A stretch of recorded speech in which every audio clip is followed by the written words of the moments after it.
इंद्रिय जहाँ न जा सके, नहीं बुद्धि जिसे पहचान सके।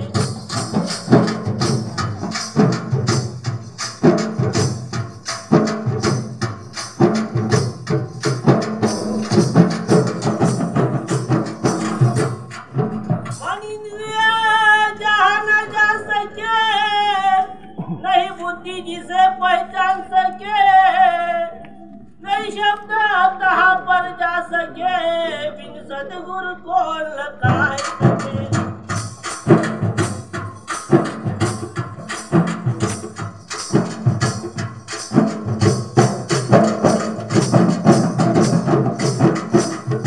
नहीं ध्याता न देह न ध्यान जहाँ, नहीं न्याता नेह नहीं ज्ञान वहाँ, नहीं देश न काल वस्तुतः, बिन सदगुरु कौन पहुँचाए वहाँ।